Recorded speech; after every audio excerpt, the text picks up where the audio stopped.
Greetings, comrades, and hello, everyone. You probably noticed my hair is still a little messy from my shower. This is the review of CCS Arc 2, the Sakura card arc. Kind of, because YouTube is being a little more rough around the edges on this one, so I'm going to link a video to the Google Drive of the full version in the description. But to tide you off until then, I'll share with you some moments from that review while you download the video file or watch it because it loads or whatever.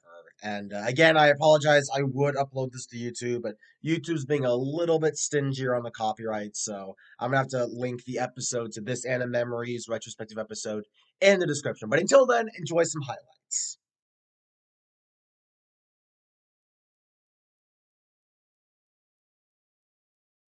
So let's jump right into it with the second arc. Well, okay, technically, this is the third arc, and let me explain. I kind of foreshadowed this with a brief remark I made when talking about the Christmas special episode in Arc 1, where Sakura captured the fiery card. I'll just play that clip right here so you can see what I mean. It is a good scene and a good way to end the first season. Of course, it's not the end of the arc, though. This remark is actually true. I actually wrote that in with this in mind. Yes, I thought that far ahead. In all fairness, after the Christmas special is the end of season 1, because there's a new intro, new outro, what have you, and I actually never really mentioned the intro, so I'll do a brief little segment on that here while we're still in the intro phase of my reviews. I guess I might as well talk about the intros in the intro, right? It fits! So now, let us... I see you are making overly long intros again. Shut up, Jane! I was just getting there! Don't rush me! I really think he's a very effective mascot in anime. Typically, mascots are there just to provide comic relief or act as guides/messengers to the heroes who work for them. Yeah, I'm looking at you, Luna from Sailor Moon! Heck, the same thing can be said for Jerusha and Aizaku in Wild Arms Twilight Venom. Don't call me that name! Jeez, sorry, Isaac. I didn't know you were so sensitive about that. His relationship with Yukito, though, I genuinely like. Not just because we have a show that has the balls to show a gay relationship. Yes, I did just make that joke. Shut up. But because it feels legit. It's not kinky, doesn't directly correlate with sexual stuff. It's both friendly while being romantic, and it's just very, very believable. Furthermore, it's canonically true. Toya's relationship with Yukito is a massive selling point for what would otherwise be two characters with minimal plot relevance. Sure, Toya finds out Sakura has magic, but he doesn't butt in, and Yukito might also be UA, but he wasn't introduced till the finale of the last arc. Normally, I would go on a massive tangent about how much I love Toya, because, one, he is one of the, okay, I'm probably going to go on a massive rant anyways, but I'll try and keep it short for the sake of keeping it short. I really like how Toya and Yukito are a really genuine gay relationship in anime. Like, with all the overgeneralizations and, portrayals of gay relationships, there are a lot of times where it can be taken the wrong way. Now, I personally, for the most part, don't find them offensive, but there are other people I imagine that would get a little over it. But this is one of the most pure relationships I've ever seen in anime, and it really works so well. And I like it that it's canonically true, so it really works. Toya and Yukito are actually a really, really, in my opinion, underrated pairing in anime. And Yukito also has great story significance, because at the end of the first arc, in one of the best twists I've ever seen in a magical girl anime, Yukito is actually revealed to be the borrowed form of the second guardian, Yue. And this provided both a really, really climactic finale to the first arc, and I'm gonna go forth and claim what might be one of my most boldest claims ever. The best animated fight in any magical girl anime I've ever seen. I mean, look at these absolutely amazing motion shots. And the drama, high stakes, and what the characters were going through at that point was just amazing. Now, I like it how he still hangs around Sakura though. He doesn't exactly like Sakura per se, but he trusts her enough now that he knows Sakura won't taint Chlorite's legacy as the new master. Plus, his Silver Angel design is just so cool. He was also quite a powerhouse, putting Sakura in one of her most desperate situations yet. I do like how the series is bringing more fighters into the fray of magic combat. Plus, her big brain counting to Yamazaki is great. Now, Yamazaki, on the other hand, oh my gosh, I actually love this dude. For a mere side character, he's so entertaining. He always tells these overly complicated tall tales on random facts that are obviously lies. And one of the best parts is how a few people in the series actually buy his ridiculous stories. Except for Naoko, his girlfriend, obviously. But I love it how his stories are so bogus and just so over the top, like how strawberries used to walk the earth. I mean, come on. Like, how, like, okay, one, it's stupid, but this kid's got some crazy imagination. And the music that plays during these bogus stories is way funnier than it has any right to be. And it always gets a good laugh out of me. I mean, seriously, Yamazaki isn't the most complicated side character, but he adds much needed comic relief to Tomoeda, which is nice. And like I said, that music.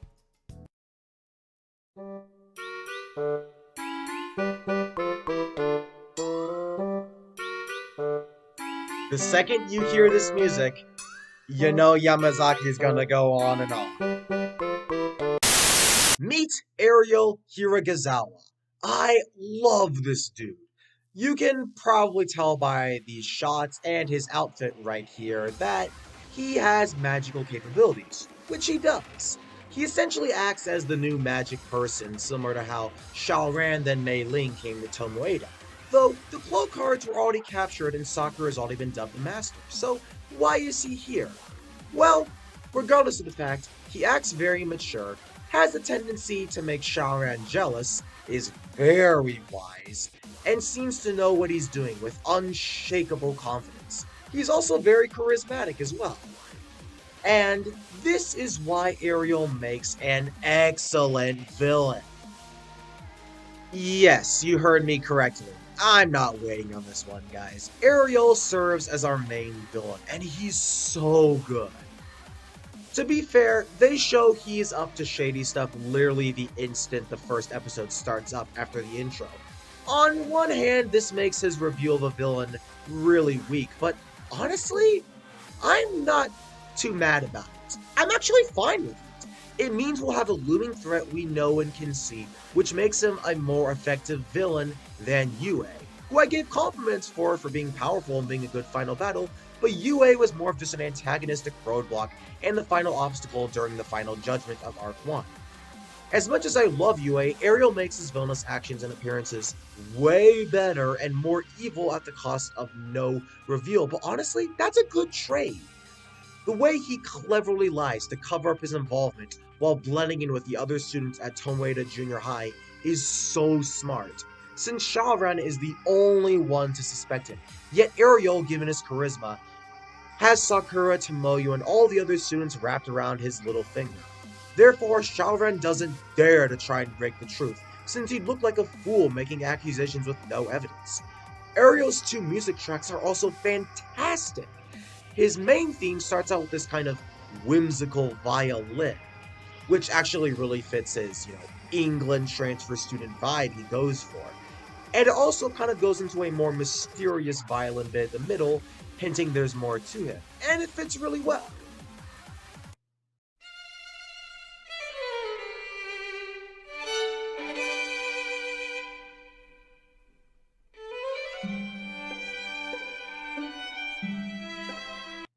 And that theme's all good and really nice for Ariel's transfer student persona.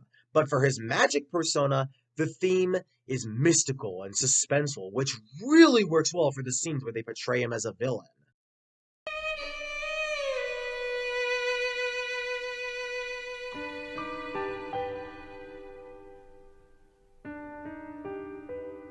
All in all, Ariel nicely fills in the gap for the villain that the first arc and the rest of the series kind of lacked up until this point.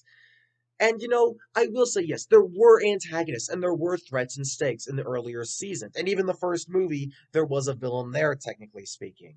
But, with the cards, Sakura versus Shaman and Mei Ling when they were rivals, Miyuzuki, Yue, and Madoshi, I think that's the name of the sorceress villain in the first movie, they were all threats, but none of them were exactly, like, villains. Madoshi maybe, but still, I digress. And I actually really appreciate this. Yes, the lack of reveal of Ariel being a villain is kind of stupid, but it's a small price to pay when he is a much better villain than Yue. So I'm all for him.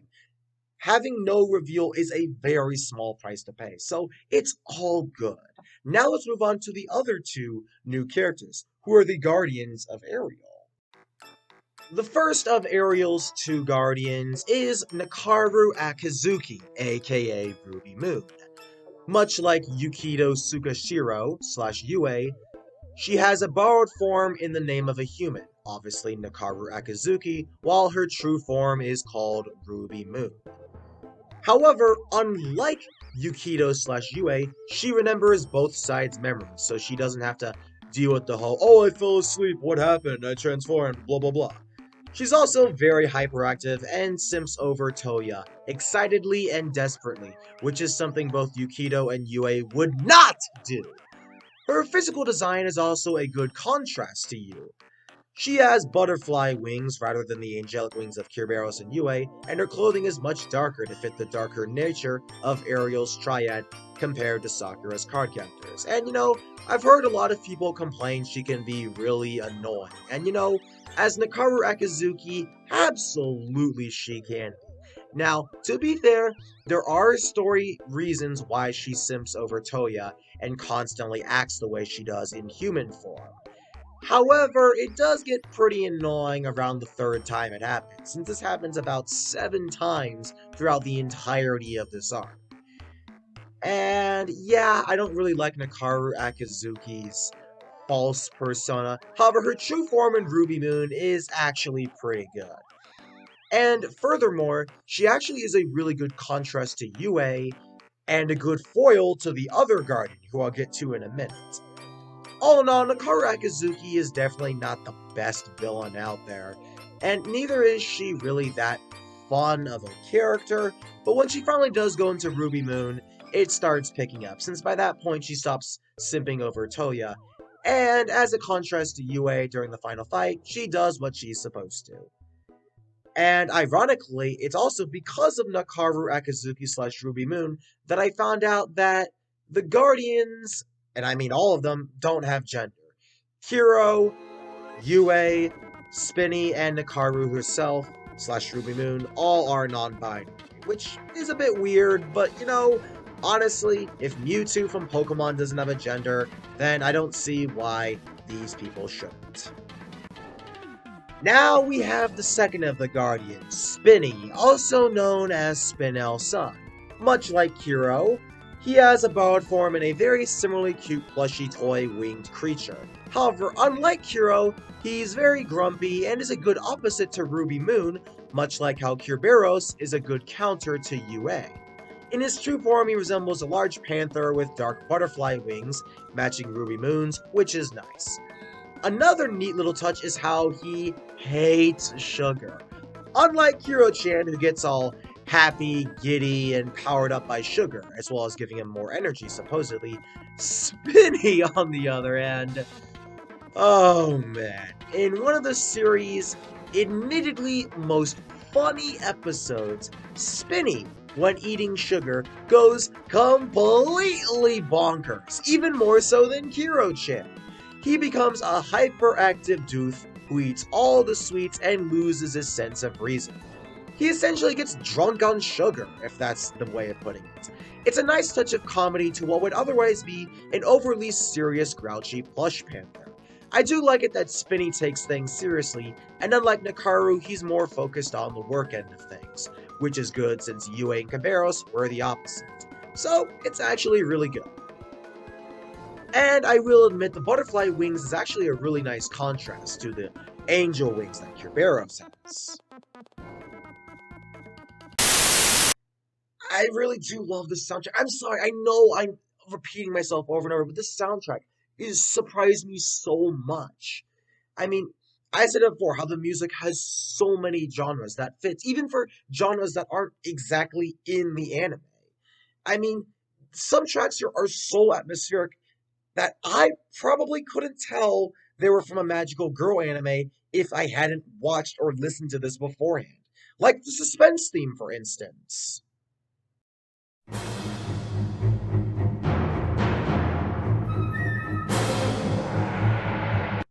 Of course, it does have music to befit a magical girl show that will, like, okay, for instance, that will-filled card capturing theme I mentioned in my Arc 1 review.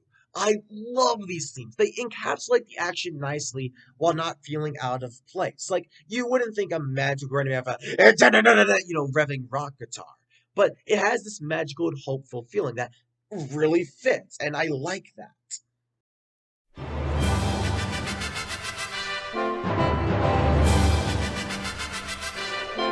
In fact, there are two different themes to fit these moments. And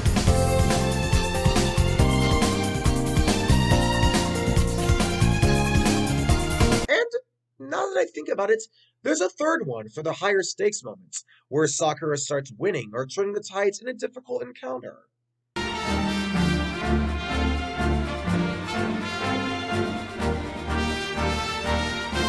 The everyday normal human life tracks are fantastic as well, that like to remind you this is not medieval times or the future or some weird time frame. It makes it feel like the modern day Japantown has magic happening in it. And I like this. It makes it feel like it's actually the real world, even though it's obviously not. And I know I complained saying Tomato wasn't the most interesting world, but this music actually really fits it realistically well.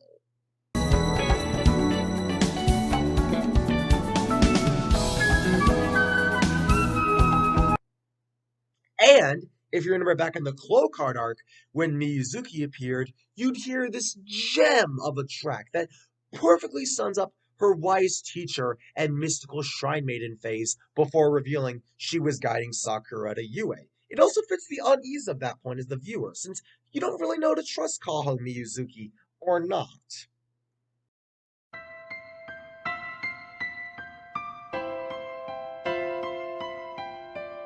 And finally, there's some tracks that suit multiple emotions, like the romance, the sad scenes, and the hilarious music. Like, okay, let me just say right now.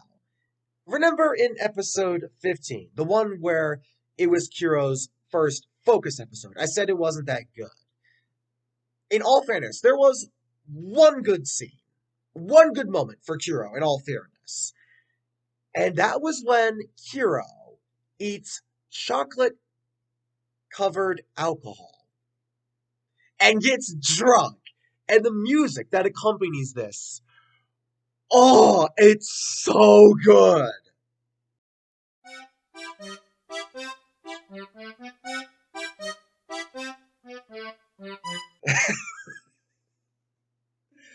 This is easily one of my top 20 soundtracks in anime, period. It has everything, and much like how I complimented the world of Fall Gaia for the sheer diversity and broad options in the world, CCS has a soundtrack that has a little bit of something for everyone.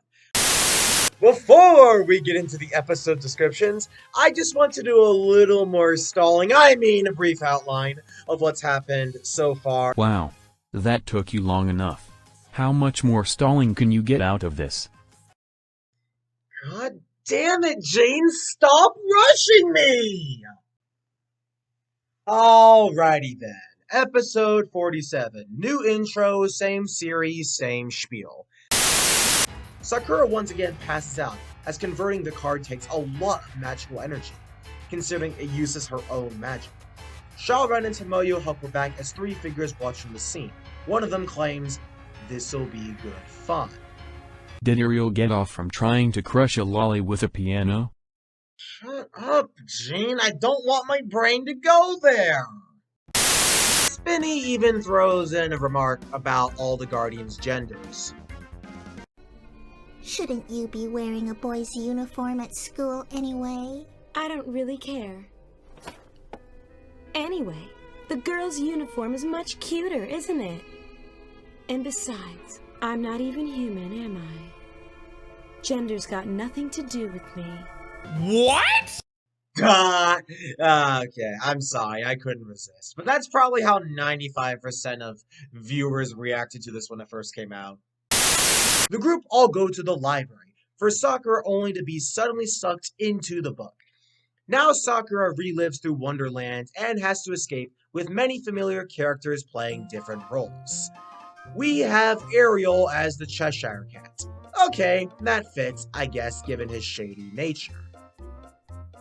Then we have Yukito/Yue as the White Rabbit. Yukito works, but Yue? I don't know. Though, I guess having this really great, big change of dynamic makes sense for the craziness of Wonderland, but still weird. Toya is the Mad Hatter, and he actually does look pretty snazzy in that green suit, plus I'll admit his teasing fits. Shaoran is Tweedledee and Tweedledum? Okay, that doesn't really fit, but whatever. Tomoyo is Humpty Dumpty. Okay, wait. Was Humpty Dumpty even in Alice in Wonderland? My memory is a bit hazy on this one. Yeah, okay, I have acted in Alan in Wonderland, my school plays version, where I actually played the March Hare, but I don't remember Humpty Dumpty being in it. Am I overanalyzing again? Yeah, I am. I'm sorry. And we have Kiro-chan as the Queen of Hearts. Okay, that's both really funny and terrifying. Yeah. Sakura escapes when realizing the leaf bookmark Ariel gave her was the source of all of it. See, shorter episode descriptions as promised. The school is hosting a bazaar where they have food and drinks to party around with. The episode opens up with Kiro hilariously getting way too into his video games. Got it! And now victory is mine!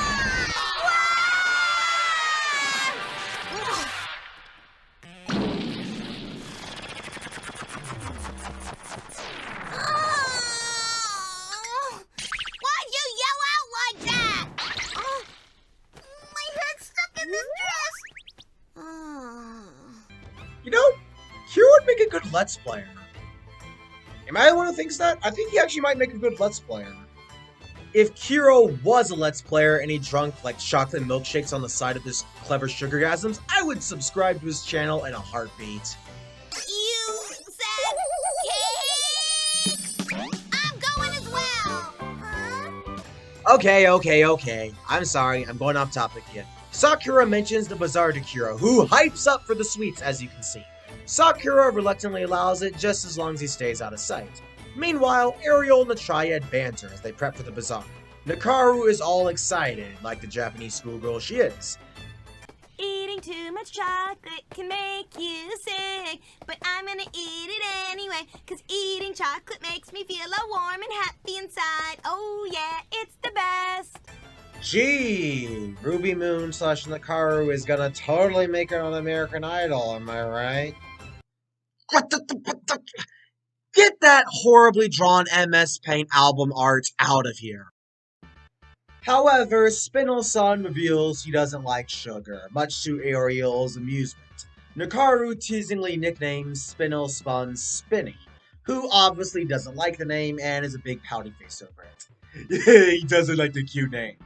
The day of the bazaar comes by, and Sakura helps out with Yukito and Toya trying out the classes stand. Toya throwing in the perfect amount of snark in front of Yukito.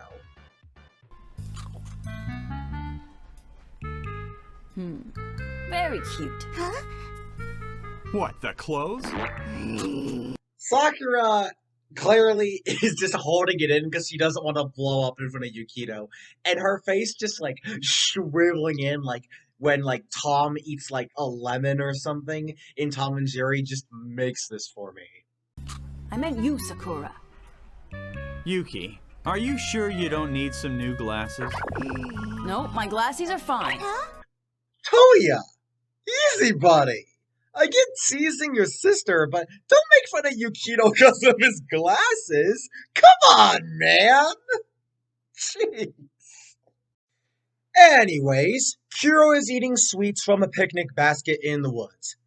Nakaru leaves Spindle-san running around until he accidentally comes face to face with Kuro-chan. Kuro sees the two, and Spindle-san panics, thinking his cover is blown, but... He knows. You're a goblin!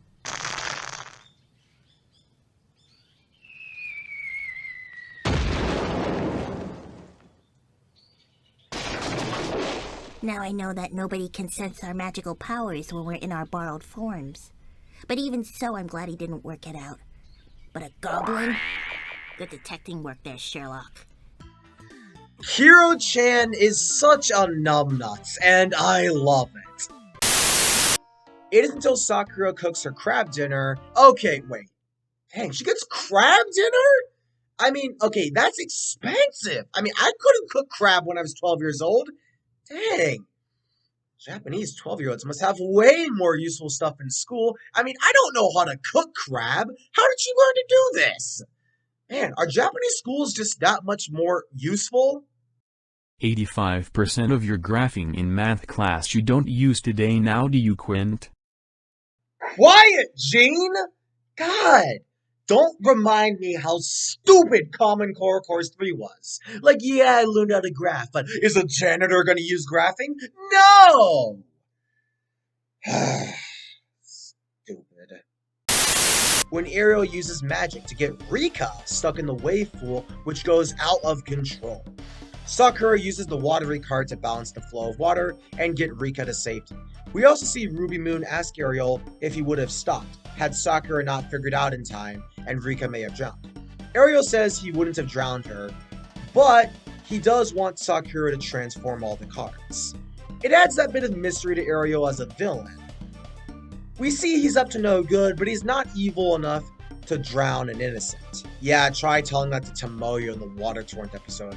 Okay, I know I'm overanalyzing, but I just wanted to point that out. So Ariel does get turned on by being a sadist then. God, now you're overanalyzing, Gene. Shut up! Toya helps the vanishing Yukito to a bed to rest up. Toya knows it's now or never, since if he doesn't tell Yukito about Yue, he will vanish for good. Of course, Nakaru has the nerve to interrupt, but finally, Toya gives her the door slam that Nakaru Akizuki had coming, and it's really satisfying. Okay. I'm speaking privately with Yuki. Don't interrupt. Right. Darn it! Ah! You finally got what you had coming. Well played, Toya. Well played.